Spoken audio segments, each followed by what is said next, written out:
Hello and welcome to System Administration. This is episode 1, where we start off with how we're going to go about things, and then we go into the installation of the operating systems we're talking about.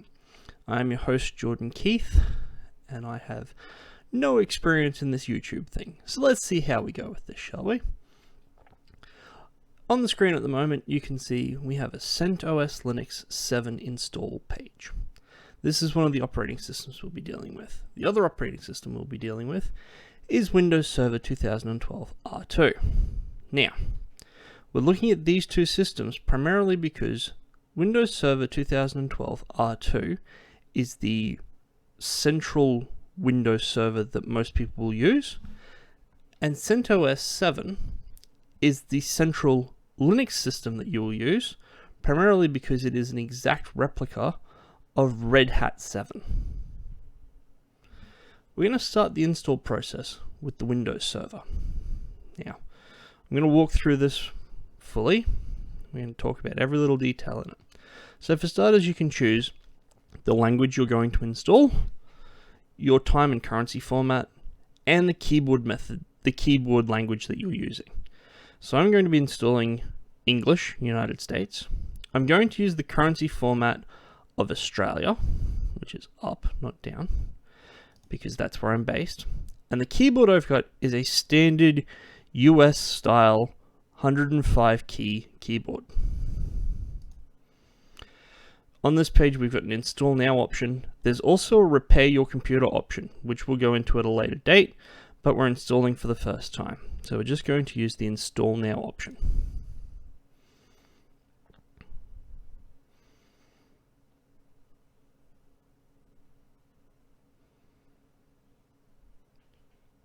Now, on this page, we enter our key. Now you'll see that I can't click next yet. I actually have to put a proper key in here. So I'm going to stop the recording for a second, type my key in, hit next, and then I'll bring you back to the page that we're up to. And we return. On this page, you can see we have two different options. We have a core server installation, and we have a server with a GUI installation. The difference between these two is that the server core, or core server, has no GUI. There is no way to click on things. It's basically a command prompt interface. The server with a GUI is the standard Windows Server GUI that most people are used to. I'm not going to use the server core installation for this particular server. We're going to stick with the server with the GUI. In later episodes, I'll be moving to a server core installation on another server and showing you how you can control that from your primary server and how you can also work with it from its desktop. So once you've selected your option, click Next. These are the terms and conditions. Now, most people haven't read these.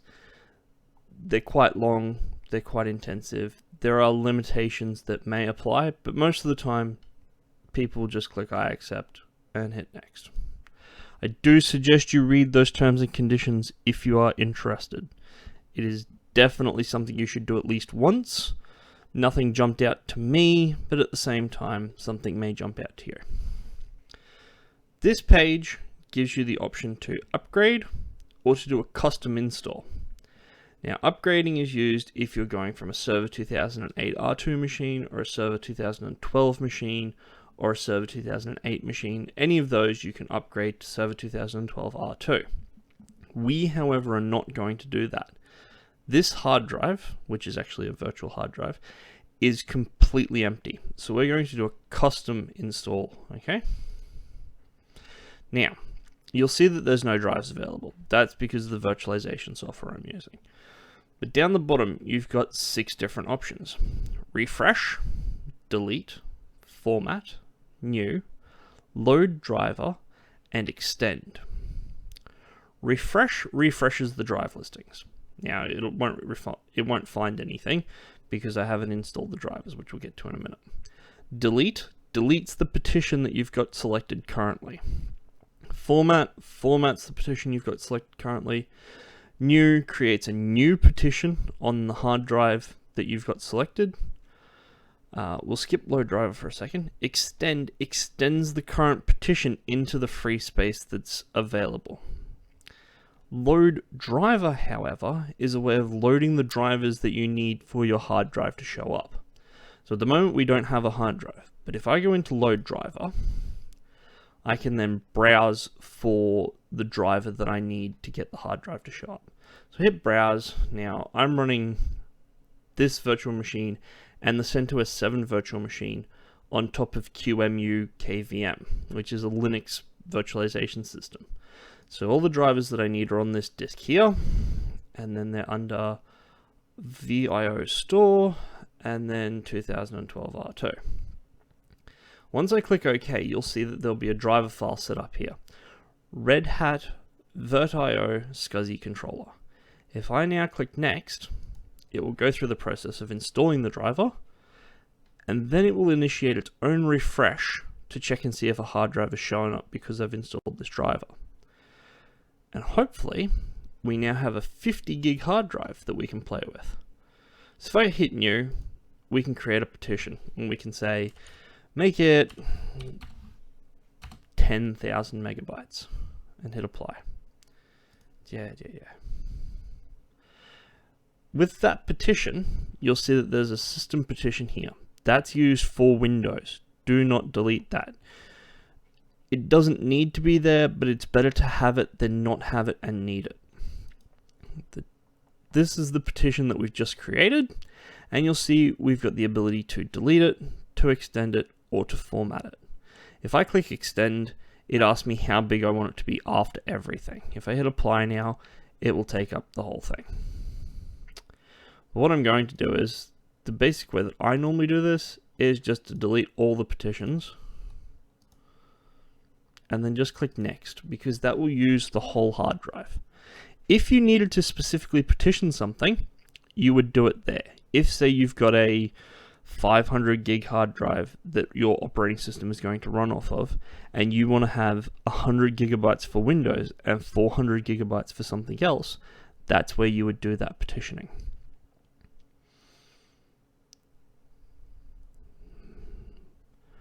While the Windows installer is running through, we're going to move across to Linux. Now, the CentOS 7 installer looks quite a bit different, and it has quite a few more steps to it. But the first page is quite simple. You select a language, and you select a nationalization. So we're going with English, and we're going with English Australia. Now this page is quite involved. As you can see, there are a lot of different options that you have. We have the date and time, we have the keyboard type, we have the language support, we have the installation source, we have the software selection, installation destination, kdump, network and host name, and security policy. Now I'm going to step through all of these, but I'm not going down the page. I'm actually going to jump around a little bit, because date and time has some settings that require the network to be set up, the installation source requires the network to be set up, and some of them I don't change ever. So let's start with the easy ones. Keyboard. Keyboard is the keyboard layout that you're going to use on the system. If you have a UK keyboard, then you will want to add a UK keyboard layout. Now there are a ton of different layouts in here. It does also do proper Dvorak, it does Macintosh keyboards, it does basically every keyboard layout you can think of. I've got a standard US keyboard, so I'm going to stick to the US layout. Language support. This is if you want a second language to be available to you, so Spanish, Estonian, etc, etc, etc. I don't know any other languages, unfortunately. English Australia is my choice. So those two I don't normally change. Normally you won't have to change them because they're picked up from your localization that you picked the page before. However, there are situations where you may pick English Australia but have a UK keyboard, or pick English Australia but you want the Spanish language available or something like that. But that's where you change those two options. Now, kdump is a kernel crash mechanism. Basically, when your kernel crashes, this captures all the information from the crash and puts it into a dump file. It's basically like the Windows blue screen. When Windows blue screens, it saves that to a log. This is the same but for Linux. Kdump is always a good option. Never turn it off, just leave it. It's fine. It won't take up very much space. You'll rarely, if ever, use it, but it's good to have in case something does go horribly, horribly wrong. Security policy. There are a number of different security policies you can choose. I normally don't choose a security policy. Why? Because these are not active inside of these servers that I use are not active inside of a business that needs them. If you need PCI DSS compliance, you can click on this one. There's the standard security profile. There is the default one, which is just a basic set of no rules. Now, I have not looked into any of these because it does not matter to me at the moment. I will be looking into these later in the series because that will be the point where I want to talk about those sorts of things. But for the time being, we're just going to stick with the default one and leave it alone. Now, the rest of these all require except for the installation destination, all require the network to be set up. I normally set up the network first. It's the first step in basically everything I do. In the network, we can see we've got an Ethernet controller. It's currently off, and our host name down in the bottom left-hand corner is just localhost at local domain. Now, to configure it, we click the configure button in the bottom right-hand corner. And in here, we're given a lot of different options. General covers whether it's automatically connecting to this network if it's available, whether all users can use it, if there's a VPN, and what firewall zone it's going into. I don't really touch this page very often. Same with this Ethernet page. It does describe what the name of the device is, whether it's got a MAC address that you've cloned from somewhere, what MTU it has, any wake on LAN settings you want. I don't worry about them very much, especially in a server instance. Wake on LAN, I leave the server running all the time. 802.1x, again, I don't touch it very often. Again, I'll be covering this in a later episode. 802.1x is used to make sure that only this computer accesses that network port. We're not going to worry about it too much now, but in the future, we'll go through the whole process. DCB is used for data center bridging, as it says right there. Once again, I don't have a data center. I'm not using any of this. IPv4, the first and only area I actually touch. The IPv4 settings default to being DHCP, but because this is a server, we're going to set it to manual. Now you'll note that there are a lot of different options there. Automatic DHCP gets you the DHCP address for the server, plus DNS and the domain name. Where that's the default setting that you would use for DHCP. The address only gets you the IPv4 address, so you can statically set the DNS servers and the domain name. Manual allows you to manually configure every setting. Link local only is to set up a link to the computer itself only. You'll probably never really use that, but it's something that could be useful. Shared to other computers means that this network connection is also shared with other computers, but you won't really use that one too much either. It's one of those odd ones where like everything below manual is not really going to be used too often. Disabled, of course, just disables the network connection. I'll be going through these other settings later, but for the time being, we're going to stick with manual. Now, under addresses, you'll see there's no address there, but you just click over here and add and type in the address. Now, I've chosen to put 172.16.10.201. I'll go through all this in like 3 episodes time. Episode 4, I'm going to talk about network design and how you figure out where your servers are going to live, what IP addresses they're going to have, where your DHCP scope is going to live, and that sort of stuff. But before I do that, I need to describe what DHCP is, how it works, how you set up the server, and how you configure it. And also what DNS is, how it works, how you configure the server, and how you're going to use it. For the time being, we're just going to enter this in. So this server is going to live at 201. The net mask is the scope of your subnet. Now the scope of this subnet is only going to be 8 bits. So the net mask is 24. I'll go into this when we get to the DHCP area, trust me. That's next episode. But for the time being, 24. The gateway is not there, sorry. So used to typing in other networks. 192.168.10.2. So that's the IP address that we're going to use. The DNS servers for this live on the gateway. Now, the search domain is also the domain name. Linux describes things slightly differently to Windows, and that's why I'm using a Linux and a Windows host. The Linux hosts use search domain to describe what domains they should be looking in for host name resolutions. Windows uses domain names. Basically the same thing, actually literally the same thing, but a search domain could be confusing if you've never used Linux before.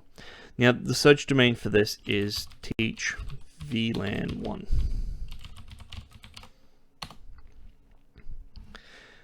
Now, because we don't use DHCP on this one, there's no client ID, and we're not going to require IPv4 addressing, primarily because this is a virtual machine. The network will always be up. Just the way I've configured the virtual machine server, the network will always be up. If you set that on, the server will not start until the network is up. Probably a good feature sometimes, not always. The routes option in the bottom right hand corner here allows us to add other routes as we need. At the moment we don't need any other routes, so we're just going to leave it as is. At this point we hit save. Now we haven't turned it on yet, so we're still not connected to the network. But down the bottom we're going to set the host name of the computer. So in the bottom left hand corner we're going to type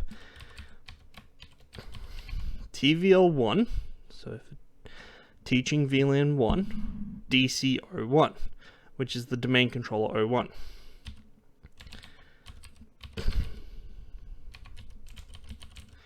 Oops, better type properly, this is going up for all to see.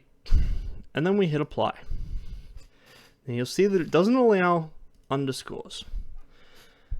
You've got A through Z, capital A through Z, 0 through 9, hyphen and dot, but no underscores. Now there's a reason behind that, and I'll explain it to you in a minute.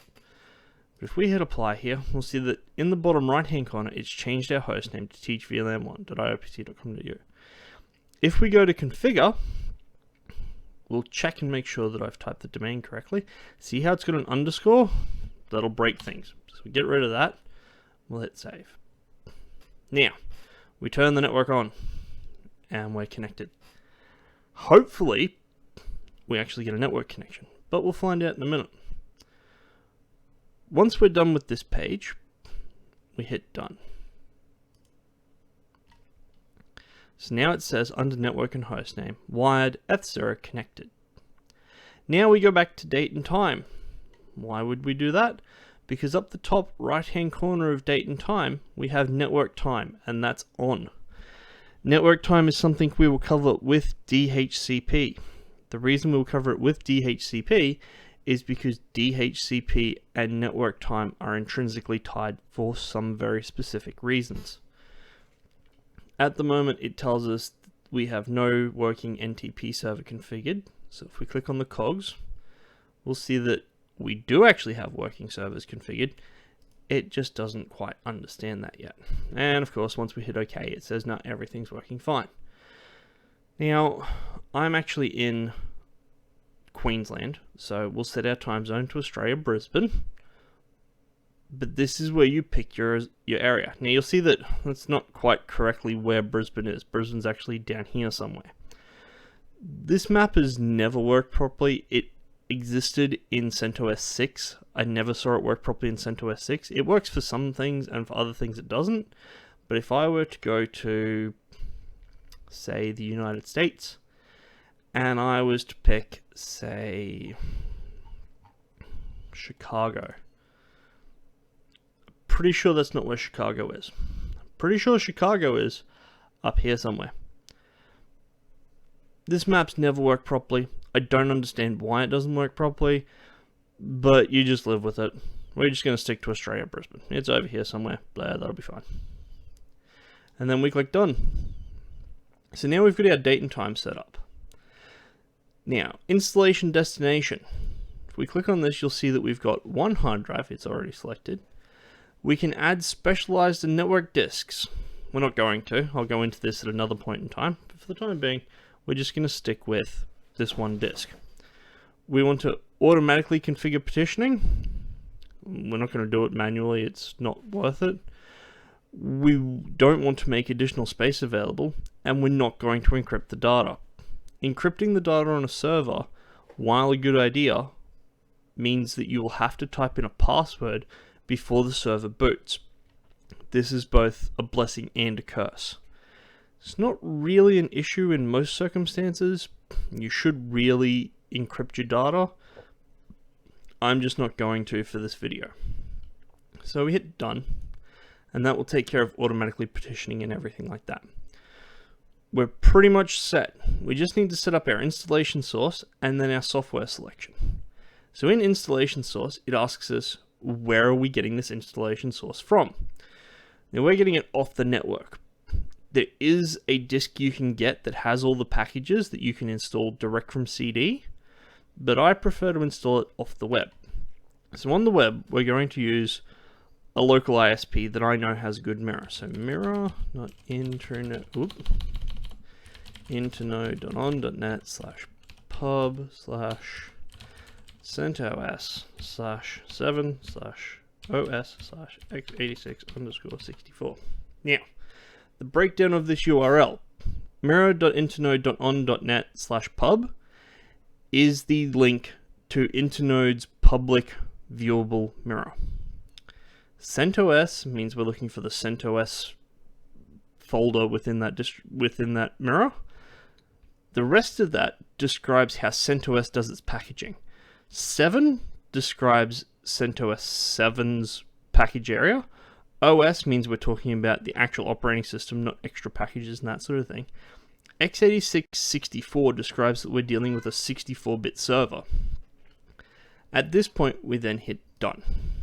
It will then update the source, download all the package information, and then provide us with a software selection that we can make. Now, if we go to software selection, there are a number of different options here, and they all have different abilities and features and that sort of stuff. Minimal install means that you just get the basic packages, nothing else. There's no special packages, there's nothing useful. There's, like, you get package manager, which is Yum. You'll get a couple of other default things and an editor, and that's about it. Compute node is if you've got a virtualization server and you want this to do the computing for it. We're not doing that, we're doing some other stuff. An infrastructure server is for file servers or FTP or Active Directory, DNS, backup servers, all that sort of stuff. We'll be doing this, but we're actually going to do it from the minimal install. File and print server, once again, it allows you to do like network file system, you get remote management for Linux, performance tools, that sort of thing. Basic web server is a basic web server. These are fairly self-descriptive. You can set up PHP and MariaDB, which is the open source version of MySQL 5.6, I believe. There's Postgres and Perl, Python, etc., etc., etc. Virtualization host is if this is a virtual machine server. That's different from a compute node. I'll go into that at a later date when I go through all of these in in-depth processing. But for the time being, it's a virtualization machine. Server with a GUI is a server that you can log into. It's exactly the same as the Windows one. Minimal install doesn't come with a GUI, but that's fine because we don't need a GUI to administrate this server. We could install server with a GUI here, and that would be fine, but we're not going to. I'm going to start off with the minimal install and build up from there. GNOME Desktop is just a home user PC. It's built on the GNOME Desktop. That's GNOME 3, I believe. Now, GNOME 3 is different from GNOME 2. It's quite a good desktop. It's up to you whether you want to use that or indeed you want to use KDE Plasma. Now, KDE Plasma is a desktop environment. They're completely different from each other. They are both quite good. It's up to you which one you like more. And then you've got a development and creative workstation. Now this is for like photo editing, video editing, that sort of stuff. We're not going to use any of these though. We're going to use the minimal install, and we're not going to select any other options. We're just going for the default minimum install. Then we click done. And now once it's updated, you'll see that we're ready to begin the installation process. So we click begin. Now on this page it asks us to set a root password or to create a user. And it actually looks like you should do both. Realistically, you shouldn't. Realistically, you should create a user and let that user be the administrator. You don't want to use the root account because the root account has full system control over everything, and that's bad. I'll go into why that's bad in a later episode, but for the time being, we're just going to create a user. Now, the user is going to be called administrator. I'll show you why in a second. The username is administrator. It is an administrator. The password we're going to set is just going to be something that I always use. Actually, we'll make it something stronger than that so that you can see that this password bar does actually work. That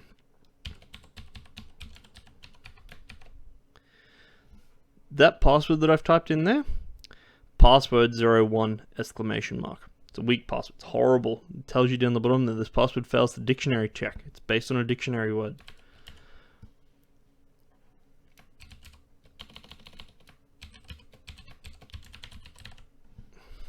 That password is one that I use for my secure systems. It's actually quite good. I'm not going to tell you what it is. That's kind of crazy. I'd have to change all my passwords. But you can see that that strong bar does actually work. It is actually a proper password checking system. And now you'll see that the root password's not set, but that's fine. We don't want root access to this server. And a user is created. The administrator, oh my god, will be created. Now, while we sit here, it's installing all of the packages and everything like that. That will get finished. But in the meantime, our Windows server is finished. It's waiting for us to install, to set up the password for the administrator account. So here's what we're going to do. We're going to set up the same password.